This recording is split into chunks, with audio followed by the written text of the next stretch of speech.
Senhor presidente, nobres pares, público presente e a todos que nos assistem, boa tarde. Só alguns assuntos que eu gostaria de estar abordando aqui.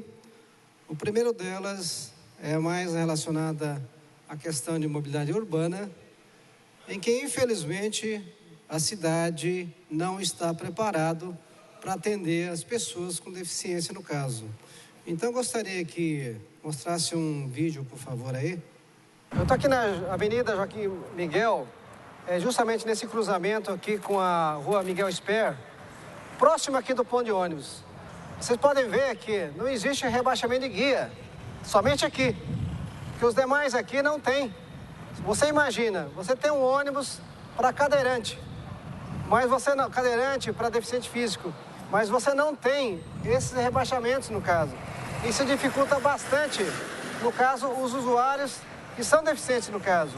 Então a gente sugere aqui, por exemplo, dá uma sugestão de fazer uma faixa elevada nesse cruzamento todo aqui, para que realmente o cadeirante, o deficiente físico, as pessoas idosas possam realmente usufruir melhor do espaço aqui que vai para o ponto de ônibus no caso. Então essa é uma questão que eu venho cobrando. Nós colocamos como exemplo aquele ponto de ônibus do lado da Vivo ali, que tem bastante usuários ali, mas em outros locais também, outros pontos de ônibus, em que você tem um ônibus já, a maior parte já adaptado para deficientes, mas as condições de calçada, por exemplo, não dá condição nenhuma. Então, o que a gente sugere, por exemplo, naquele cruzamento ali da Senador Joaquim Miguel e também da Miguel Esper, que ele faça uma faixa elevada em todo o cruzamento. Porque a legislação que fala sobre a questão das faixas elevadas, a resolução 495 do CONTRAN, ela fala que uma faixa elevada deve ter no mínimo 4 metros e uma altura máxima de até 14 centímetros. Essa é a resolução do CONTRAN. Então dá para se fazer, sim, uma faixa elevada em todo o cruzamento ali. Tá? Esse é um pedido que eu faço para o senhor prefeito no caso. Nós também hoje fizemos, juntamente com alguns vereadores, uma moção de repúdio ao presidente da República e também ao ministro Joaquim Levy no caso. Por quê? Sistema S é o sistema que nós temos aí, que é o SEBRAE, o SENAR, de repente o SESI, o SENAI, o SESC-SENAI e assim vai, os S's daí. O que o governo federal está fazendo? Ele está reduzindo em 30%, ou seja, está deixando de repassar 30% para, no caso, as entidades no caso. E com isso, irá prejudicar aí bastante as escolas, por exemplo, do SENAI, do SESI.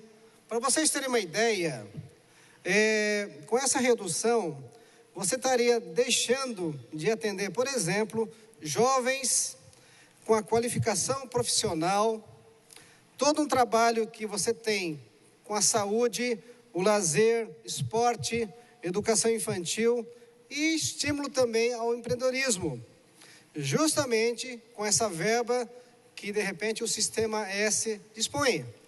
Então, com essa redução, o que vai acontecer? O Sistema S vai ser prejudicado, como exemplo aqui.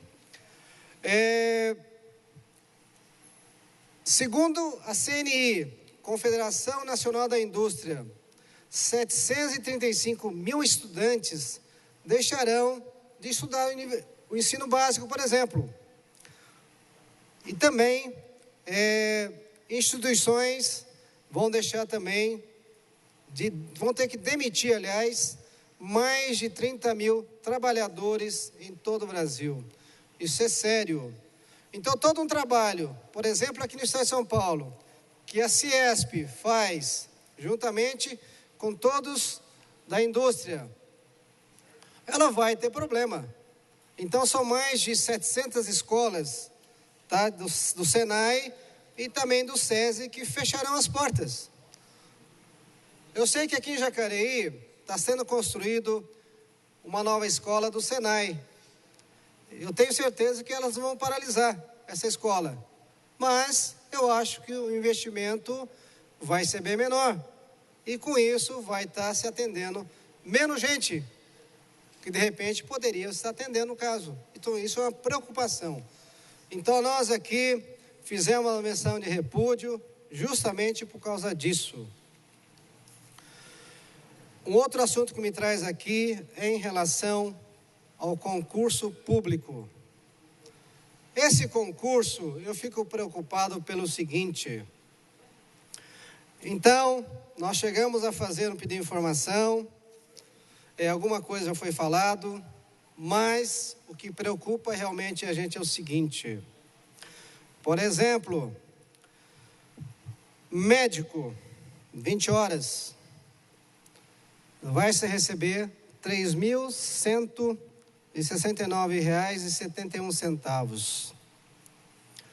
Será que o médico geriatra, que é uma deficiência do nosso município, virá com esse valor?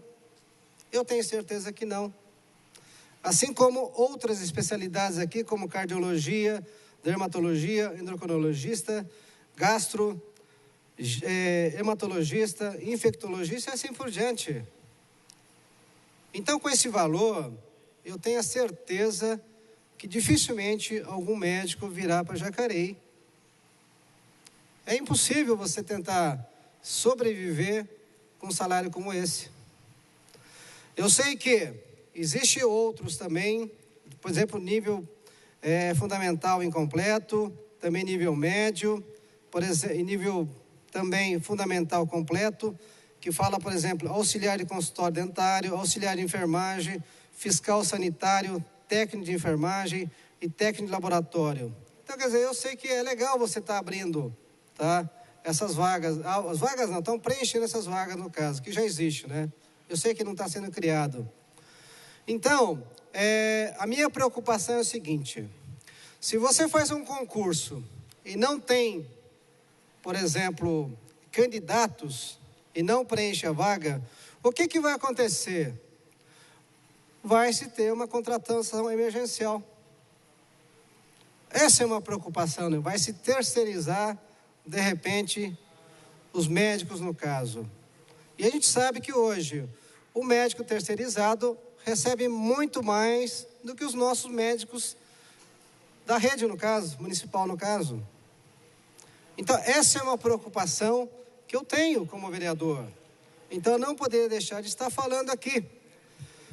Um outro assunto aqui, em relação à parte médica, à parte de saúde, tá, que me preocupa, são, de repente, essas 6 horas. Foi nos dito aí que a saúde e a educação, ela trabalharia 8 horas.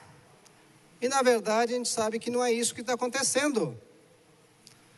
Por exemplo, um auxiliar, de repente, de zoonose, ela faz o mesmo serviço, de repente, do agente de saúde, e recebe bem menos.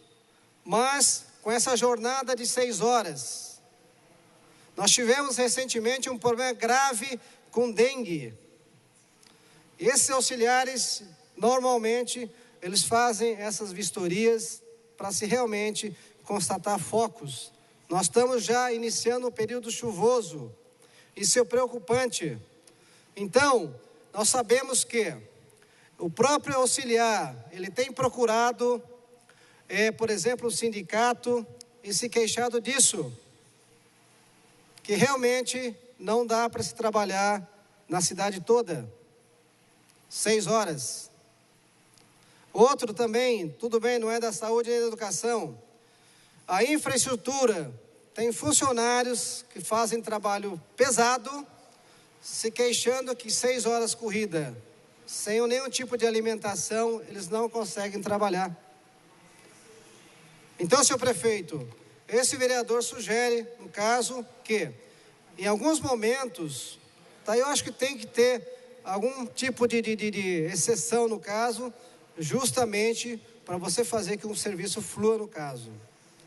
Eu sei que tem vários segmentos, os funcionários gostaram muitas vezes das 6 horas, mas nós temos serviços que também precisa ter as 8 horas. E esses funcionários, com certeza, tem que ter uma alimentação decente para poder trabalhar. Não deu para falar tudo, mas gostaria de agradecer aqui. Muito obrigado.